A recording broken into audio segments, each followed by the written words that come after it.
One of the things I want to do in teaching this course is to show students the beauty in rhetoric, and it doesn't deserve the bad reputation that it gets today. Aristotle tells us that rhetoric is an ability to see in each situation the available means of persuasion.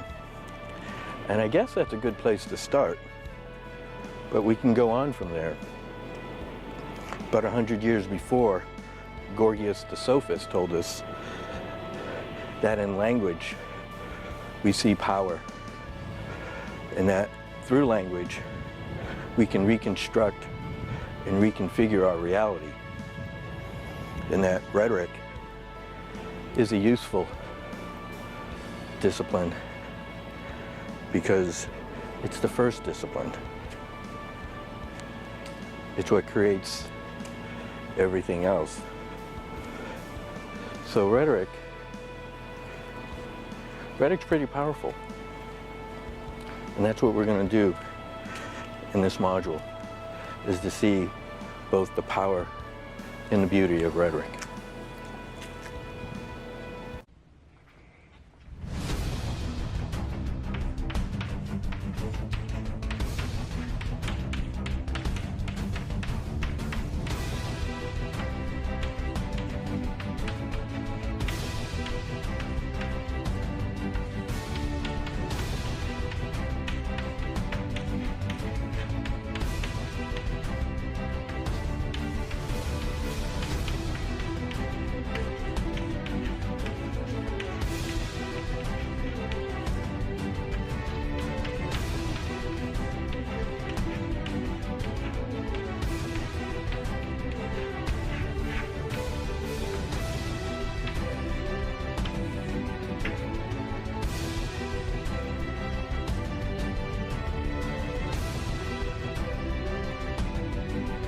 Remember, rhetoric is the art of persuasion, and libraries persuade us to do many things. And one of the things that libraries do is they persuade us to find books. Here's an example of a library shelf at a local public library. Now, before we talk about the books, we have to talk about an innovation in library science, and it's this part here. It's the empty space on a shelf. Before library classification systems were developed in 1876, library shelves were filled, and library books were shelved according to the date that they were received or by alphabetical order. Libraries were not very persuasive back then, but when Melville Dewey developed the Dewey classification system, he decided to make books relative. And that's the persuasiveness of a library. You can see here, if I'm looking for a library book, and if I want to find a book on slavery in Florida, I can find it according to the classification number. But the reason why libraries are persuasive is they also help us find books that are related. So if I'm looking for books on Florida, I can see here's my book I was looking for, and I can find another book here about Native Americans in Florida, or I can find another book on Florida itself here, or a concise history of Florida. So in this respect, this is why libraries are persuasive.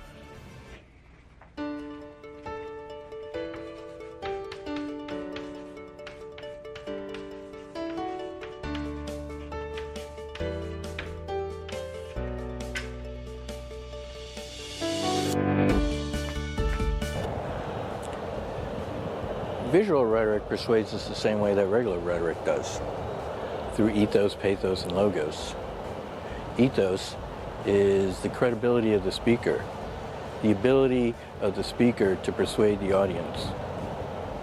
Pathos is emotion. By using emotion, rhetoric persuades us to do something, whether it makes us laugh, cry, feel bad, or feel good. Then there's logos. Logos is language. Logos is how we construct reality.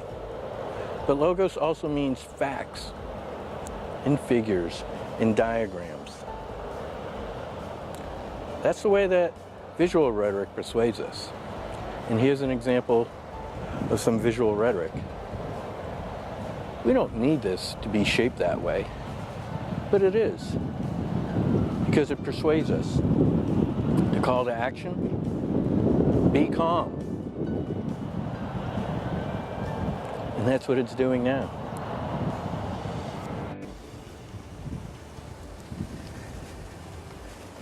So as we walk around campus, we can see a lot of examples of rhetoric and visual rhetoric.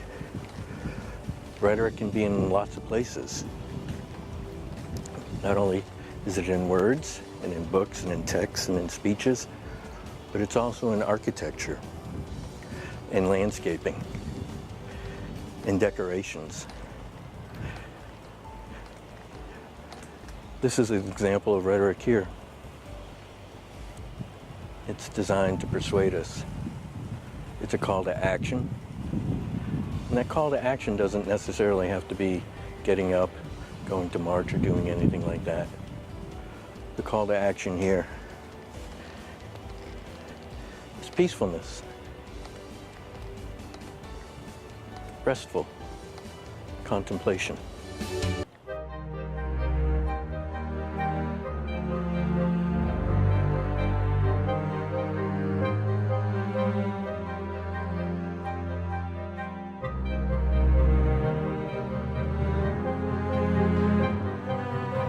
You know, what's funny is growing up, my mother used to take our family into the city to walk around graveyards because they were so interesting.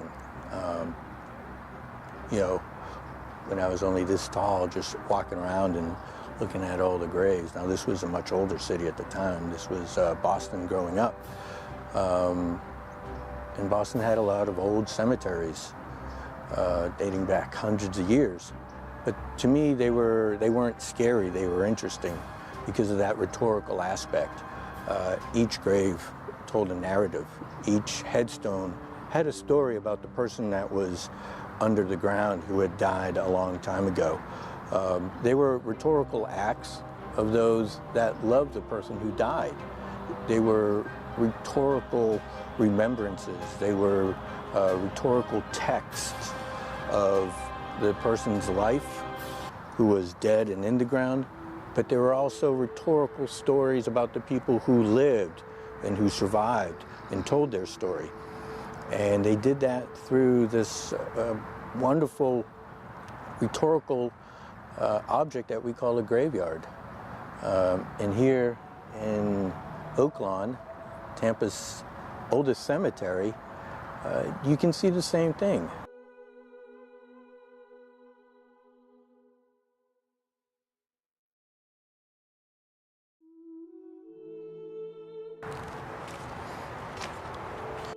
Now, part of that rhetorical toolkit is the visual. Visual images are powerful.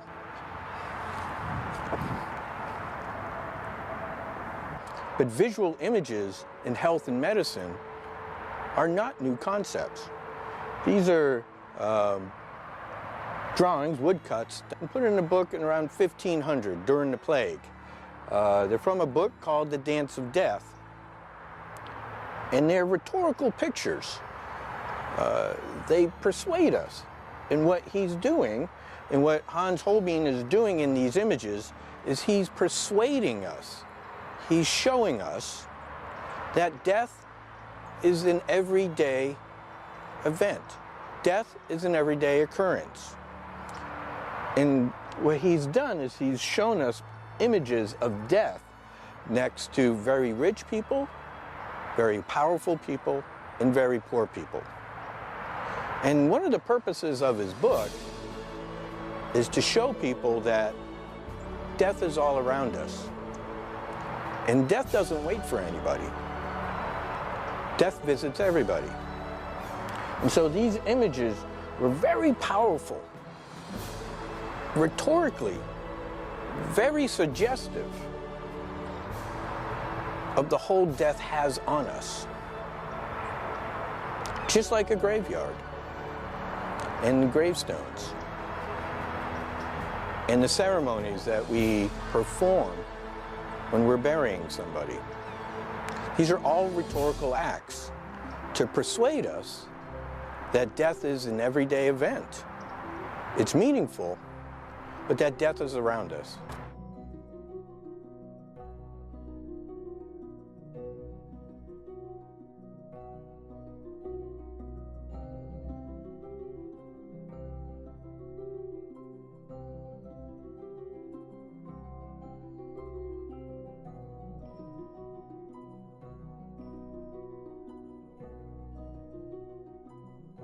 Graveyards, cemeteries, are rhetorical objects.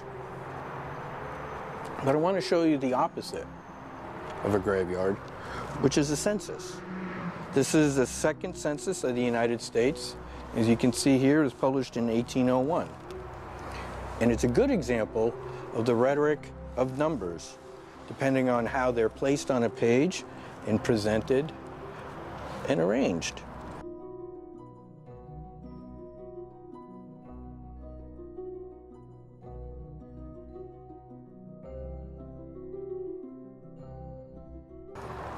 It's also a good example of what Gorgias tells us about logos, about the power of language to construct and order our reality. Here, that power lies in the classification of those people who are counted.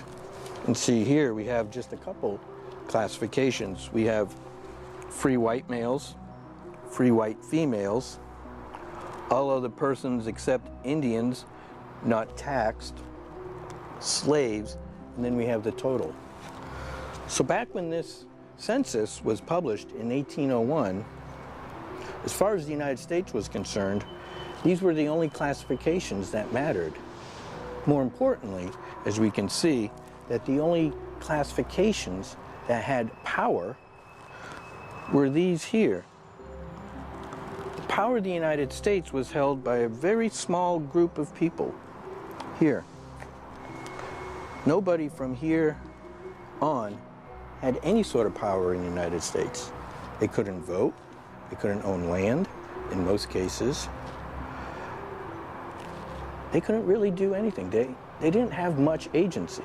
Now there are a lot of examples of people who did back then, but as far as the law was concerned, the only people that mattered, the only people that had power was this group of people here.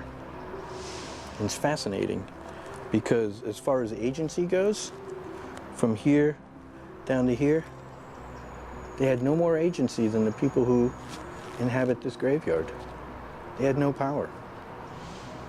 So we can see here there's a rhetoric in the numbers of people who are disenfranchised, who didn't have a say in their lives. And that's the power of numbers.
We talked before about a rhetoric of numbers when dealing with the census, 1801 United States.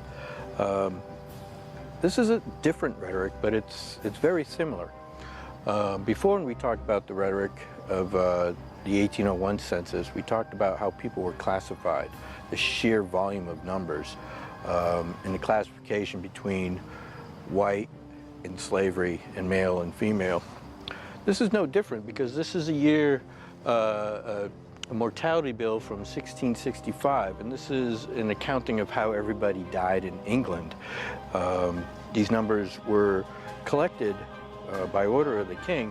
And you can see here that most people died that year by the plague in 68,596, but there are other ways that people died, such as scurvy, teeth and worms, vomiting, We have here smallpox, 655.